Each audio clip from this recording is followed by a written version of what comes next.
Hello and welcome to BQ Prime. You're joining us on our special interview show, Bankable, and we are here at Bank of Baroda, which has now become the second largest public sector bank in India. Of course, it used to be that way, and then now it's back at that position. We are here with Mr. Sanjiv Chadha, the MD and CEO of Bank of Baroda. Mr. Chadha, quick question. There has been a prolonged period of sort of slowing growth at most public sector banks. Bank of Baroda is no exception. Now, finally, we've had a clear runway. Things are looking up. Demand is coming back into the economy. To your mind, what is the mood within the bank at this stage? So, thanks, Vishwanath. I think the mood is very positive, and that's on account of a number of factors. First of all, we believe that the basic building blocks which are required to make sure that this growth that we see now is sustainable are in place. First, of course, technology. We have a great technology platform.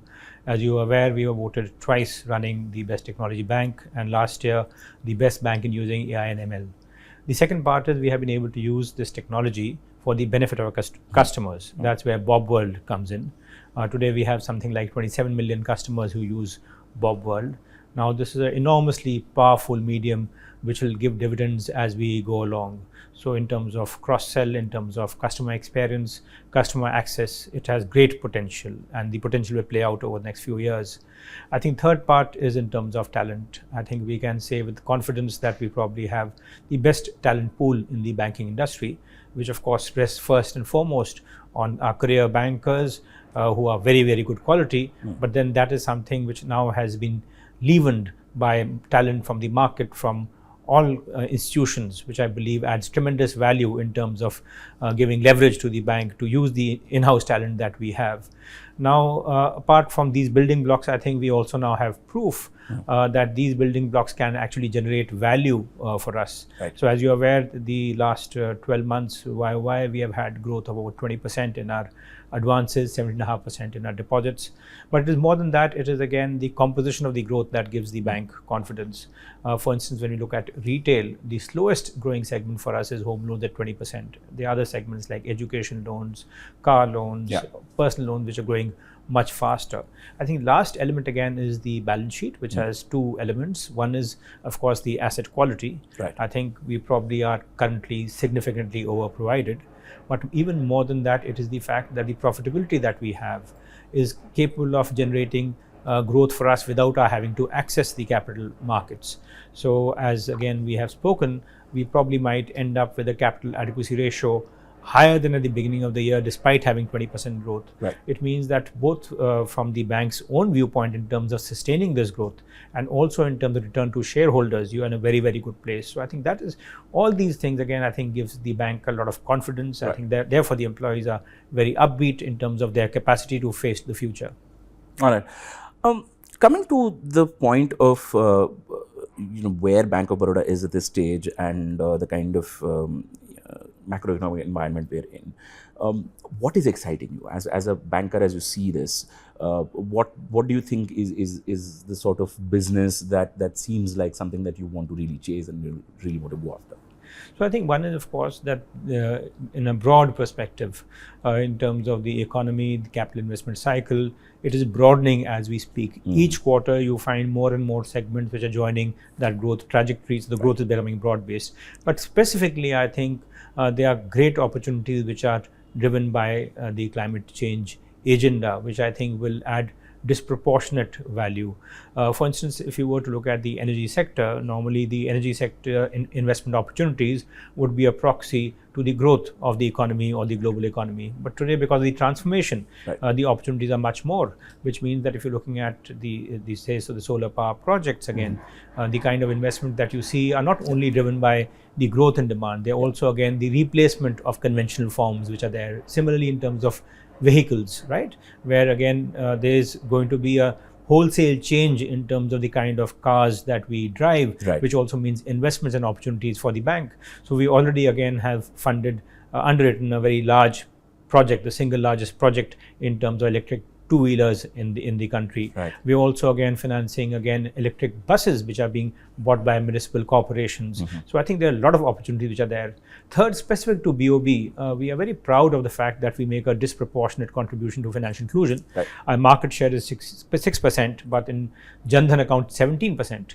Now these Jan Dhan accounts today already have a balance which is north of 3,500 rupees, right? So they are viable in their own right. More importantly, you have about 60 million of those. And now in terms of again giving them micro credit, micro insurance, I think this is the time when it has come to tap them. Also again, as these Jan Dhan account holders again go up the curve in terms of prosperity, become lower middle class, I think there's a huge advantage to the bank that we must tap, because we must remember it is the cost of customer acquisition which is the highest, and here you have such a large customer base which you have acquired.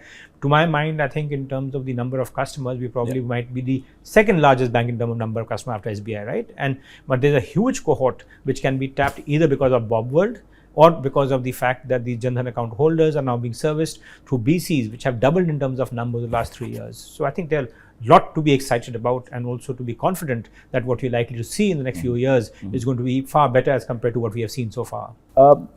Mr. Chadha, there has been this influx of private banks in the financial inclusion and rural banking space.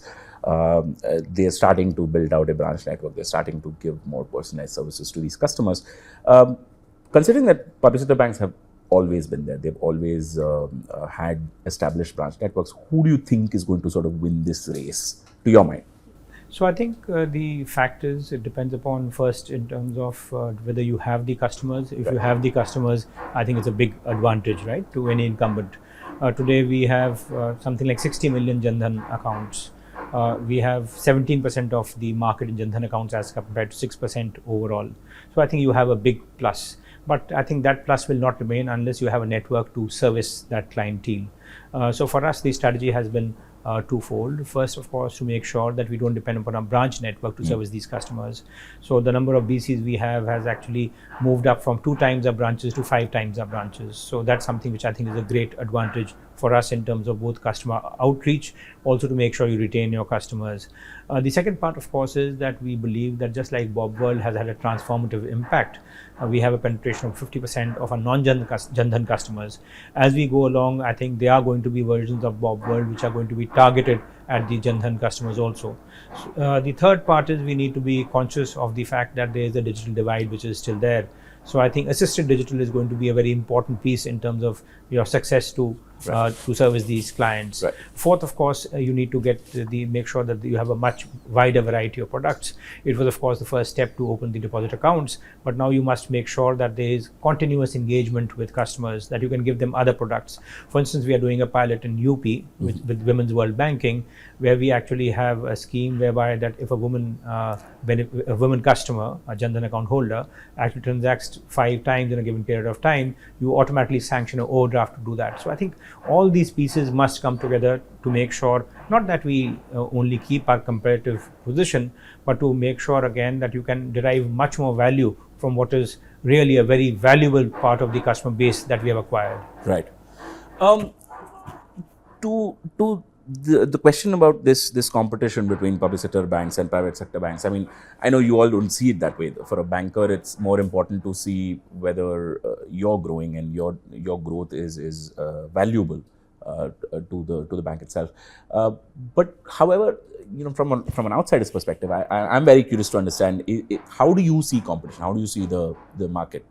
So I think the fact of the matter is that although public sector banks today are still about 60% of the market, but for the last many years, if you look at the incremental growth in there, probably the private sector banks share has anyway already crossed the 50% mark. So that is the real competition. So there is no way that you can retain your market share or grow your market share unless you are able to compete again with whoever is the best in the business. And that's, I think, where the bank again has had some pluses. So I think we have been growing our car loans for the last 3-4 years at market rate plus, maybe at times 2 times the market rate. Similarly, education loans has been a great success story. Even this quarter, YY growth is more than 20%, which is by far the highest. They have been significant achievements for the bank even in the past. But I think now what we have been able to do is to broaden that. Home loans, which is the biggest part of retail, was where we were not really having similar success, and that's something which we have been able to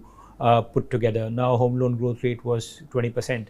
So the fact that you can grow in each of the market segments, right, and particularly in retail. So ultimately, where was the success of public sector banks relatively limited? It was in terms of retail.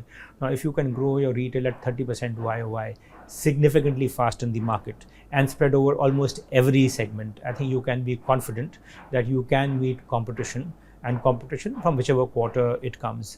The second part is, I think we can also be confident that in terms of our technology platform, in terms of our mobile interface, I think there's enough evidence that we are very, very competitive again. So I think there's I think for any bank really, for any bank, whether it's public sector or private sector, I think the time when you could have said that you actually within your category you are good is no longer good enough, because the market has become way more competitive. And I think for us, I think we probably have crossed the bridge where you can say that in terms of being competitive, you are competitive without restricting yourself to particular categories. Okay, fair enough. Mr. Chadha, there is a lot of talk of this revival in wholesale growth that is coming through, right? You've previously said that this is the best period of corporate credit that you're seeing in terms of quality, in terms of growth potential.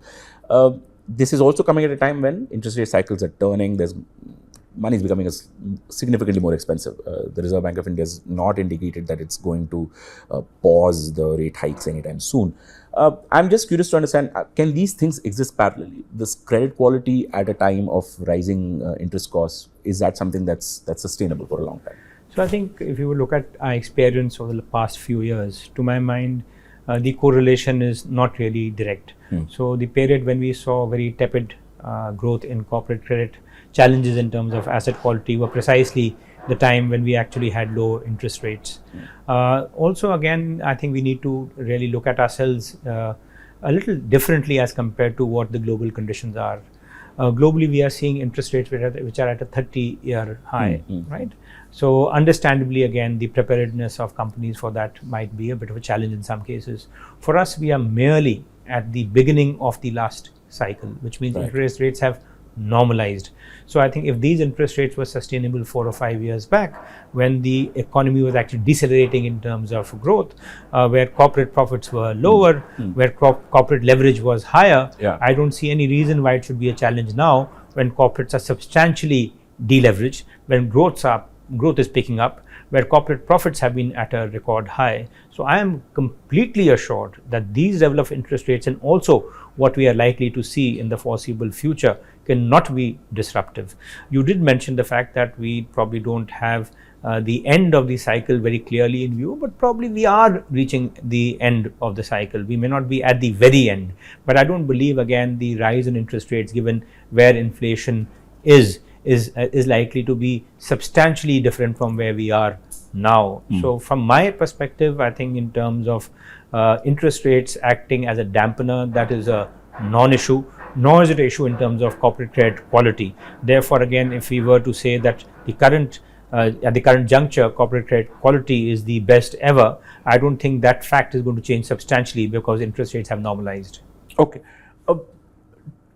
As Bank of Baroda, as a participant, a significant participant in the banking system, what do you see in terms of the nature of growth that's coming in? Is this something that is going to help in the long term? As a bank, you want to see whether this credit is going to be something that's going to keep giving you returns for the next 5-10 years. Is that the kind of growth that's coming in, or is it just short-term turnaround sort of capital infusion, which will get repaid? I mean, it will give you a certain amount of return, but it's not really creating assets for the long term. So I think the fact that when we look at the government stance, right, it is now unambiguously in terms of creating capital assets. And also it is a fact that in terms of growth, the government expenditure has powered growth in very many sectors. And now what we are seeing is that the private sector investment cycle is also catching up. So to my mind, it is very good quality growth, and also very good quality growth because, as we have spoken earlier, it is coming from corporates who are, again, very strong in their businesses. These may be greenfield projects, but greenfield projects coming from corporate investors who have very, very strong balance sheets and who have got multiple businesses to make sure that should there be any disruption in cash flow from one particular segment, that can be taken care of. So to my mind, it is very good quality growth, particularly from the bank's perspective, where you actually are a little bit worried if growth actually were to become indiscriminate. This is not irrational exuberance. So if you are able to see this kind of growth without irrational exuberance, I think it makes sense. The second part is when we look at again the retail growth also, I think we must remember that in terms of private balance sheets in India, they are also very under leveraged as compared to a lot of the developed world, right? You have countries say like Australia, where mortgages are 200% of the GDP. We are nowhere near that. So I think there's a long runway. We talked about Jan Dhan accounts. There are a large number of consumers which every year are coming into the consumption economy. So to my mind, we can be assured that the growth that we see is good quality and sustainable. Okay, I'm just curious to understand what this irrational exuberance is. What are the signs of So to my mind, irrational exuberance is where everybody believes that they just need to invest to make returns, right? Which is what we saw probably again 10, 12 years back, where anybody again thought that if you can actually put up a power plant or a road project, the demand was always there. The moment you again consider that demand is something which is not entirely dominant, and you build cushions for that, or there is again regulatory intervention to make sure that where there's uncertainty of demand, that uncertainty is mitigated. To my mind, that is rational investing, which is what you see, for instance, the road sector now, right?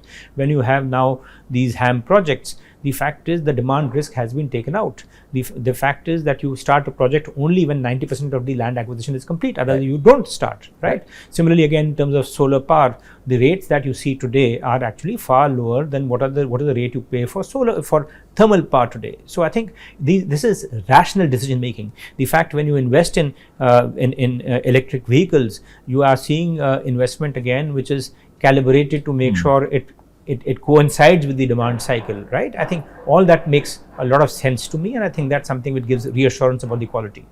Okay.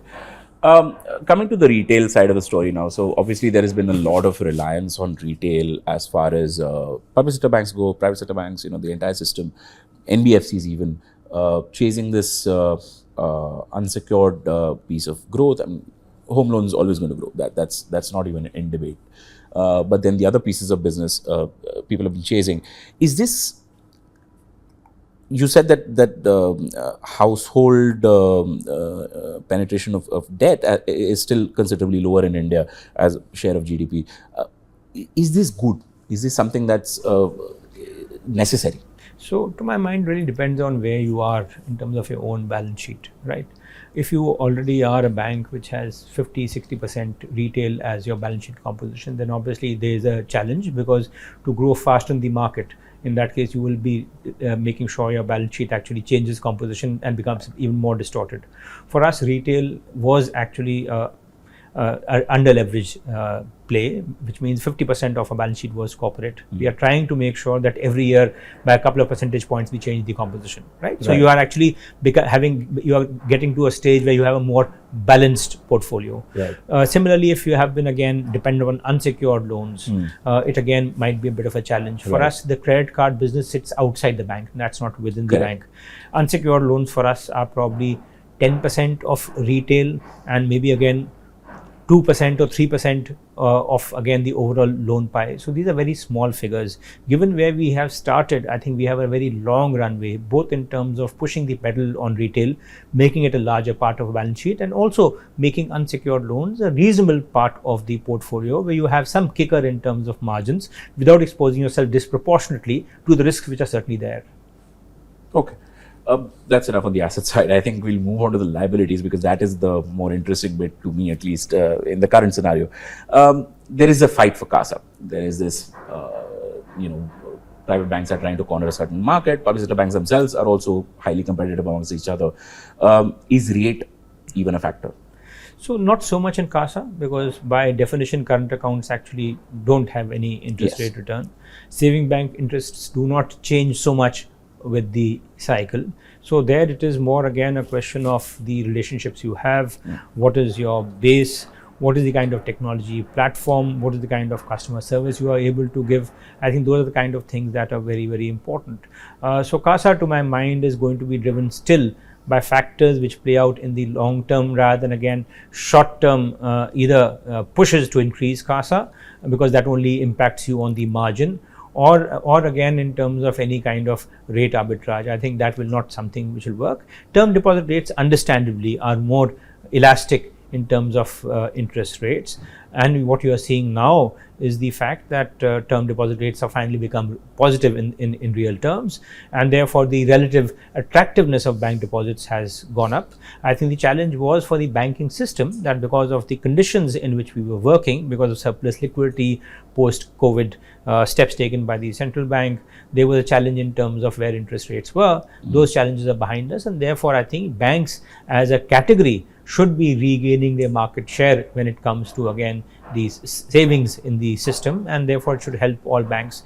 Also, I think it is certainly interesting in terms of where we are in terms of deposit growth, but again I've always said that look, we are impacted by a recency bias. Right. For us, although we are growing our loans how we are, our domestic credit deposit ratio is pretty much where it was 4 years back. Yeah. Within that 4 year period, there have been phases of higher deposit growth and phases of higher loan growth. I don't believe again that there is anything which is an existential crisis for banks in terms of mobilizing deposits. And I think the fact that interest rates are now where they probably should be on a sustainable basis helps in making sure that the banks are able to mobilize the liabilities to fund growth as you go ahead. Okay. A quick question on the mood in the economy right now, right? I wanted to understand from you, the system itself, banking system itself, has gone through a phase of certain failures, certain sort of rescues that have come through from the Reserve Bank of India. How are customers looking at banks? Are they sticking to, this is the bank that my grandfather banked with, so I'm going to continue with this because this is a safer option? Or is there in the economy an openness to sort of try and go after who's giving me the better service, who's giving me the better return on my investment? So I think the fact is that it is documented not only in India but even internationally that the rate of attrition of a customer base is very low in banking. Right. But I think that was something which was important as long as you only had a single bank account or a single relationship. Now the fact is most customers have multiple bank accounts. So the risk of course is that the account may still remain with you, but again the relationship might move away. That is where you need to be proactive to make sure that you are able to market your products to your customer, access them again more frequently, which is where again Bob World or something of this sort becomes very relevant, because otherwise it was a passive play where you depend upon the customer coming to your bank branch. Now it is a more active play again, where you can actually reach out to customers. But then to reach out, you need to make sure that the technology platform is robust, that you have the products to play with. We have also again the means to convert leads into actual business, right? So it has to be a multi-channel strategy that needs to work out. And I think the banks which are able to execute that multi-channel strategy will be the ones which end up getting business. Also, I think we cannot now rest on our laurels. Look, we are ring fenced and our customers cannot go anywhere else because we have entered the era of open banking. We talk of account aggregators. Today, the traction might still be limited, but I think it's a matter of time when again the distinction between new to bank customers and existing bank customers goes away. You'll have as much information to leverage even for customers of other banks. You need to be prepared for that. You cannot wait for that world to come about. And I think that's what we are trying to do at Bank of Baroda, that we are fully understand that you cannot take your customers for granted. First, you need to give them more products, competitive products. And second, again, you must be prepared for a world of open banking which will come tomorrow. Bank of Baroda is historically known as India's biggest international bank, right? I mean, you've had branches for the longest period of time in countries where not many other Indian lenders are. You've had to rationalize those in the last few years, but is expansion still part of your strategy?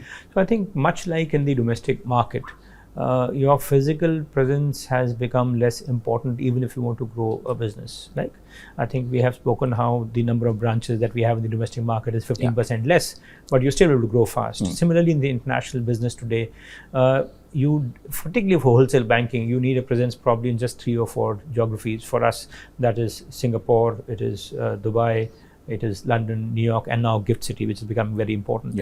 I think leveraging this, you can grow your business at whatever rate you would want to do, because you have access to pretty much the entire market in terms of wholesale credit. So I think the fact that we have rationalized our network to some extent does not come in the way of growth. And the proof of that is that our international book has grown 41% YOY. And that is because we thought that there was an opportunity in relative terms, given again where the pricing was the domestic corporate market. So for us, we would continue to focus on international. First, of course, to service in retail, as you mentioned, geographies where we are the only bank there, again, particularly areas like East Africa, for instance, which are very important for us. But even apart from that, I think in terms of the risk diversification strategy, I think it is very important. I think the biggest challenge when it comes to the corporate sector in India is that it is not broad enough and it is not deep enough. So therefore, if you are a bank with 50% of your balance sheet in the corporate sector, you are unfortunately again exposed to a concentration risk. The only way to mitigate that concentration risk is to make sure that part of your corporate book actually is international. I think that's something that we are able to do because of international presence. It also means that when there are episodically times of weak growth in India, you can actually leverage the international balance sheet more, as we did over the last couple of years. So we see it as a source of enormous strength for us, as a source of risk diversification, and it will continue to be that way. Okay.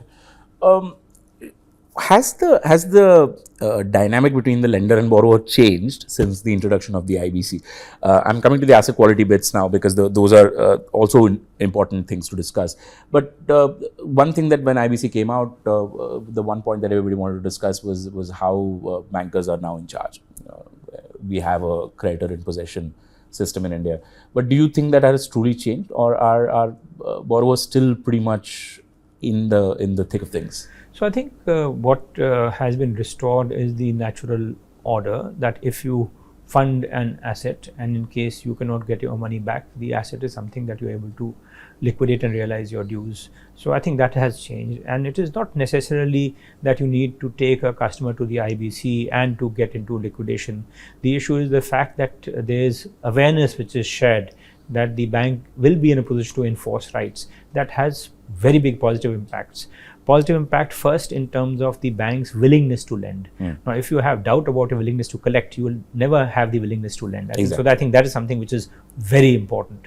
And the second part again is that it is not, nobody wants destruction of value, but the fact that you are able to have a conversation which is reasonable in terms of assuring best possible outcomes for both parties, I think that becomes much more practical. So I think overall, to my mind, any new legislation, any new system will have some teething troubles. There will be a proofing of the system that happens over a period of time. But in terms of redressing the balance and making it more conducive to, again, lending which is based upon sound principles rather than only, again, a whim or a prayer, I think it's worked very well. Okay. Let's put this debate to rest about why write-offs are important, and write-offs don't necessarily mean the bank has washed its hand off the asset. I want to put this to rest because this discussion keeps coming up every year as soon as the government releases data about write-offs in the Indian banking system. And it seems that everybody seems to be blaming the banker, saying that you're not doing a job. How are you seeing write-offs? So I think the fact is that we should also see it in the context of the fact that we probably had the most prolonged cycle in terms of corporate lending over the last 7 or 8 year period. So there was a time when, very frankly, banks were postponing problems, right? There were a variety of dispensations which allowed you to do that. But once having bit the bullet, the fact is you have to clean up your balance sheet so that you can put the past behind you and go forward and lend. So I think making sure that you acknowledge issues meant that you need to provide for loans. Having provided for loans, you need to make sure that in case, again, for a prolonged period, you actually cannot make full recoveries, you again write them off.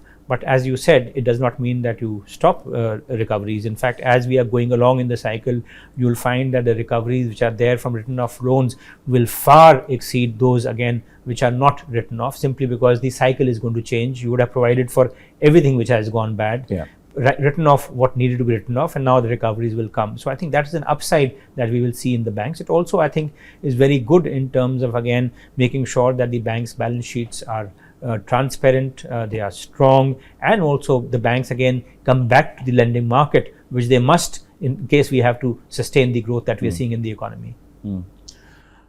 Your term at Bank of Baroda started right before COVID. There's been a prolonged period of stability that has come in under your tenure at Bank of Baroda. You've ensured that the bank is fine-tuned right at the time when things are sort of starting to take off. Then your tenure will come to an end in a few months. So I'm just curious to understand, do you think that you've achieved what you set out to do when you came in?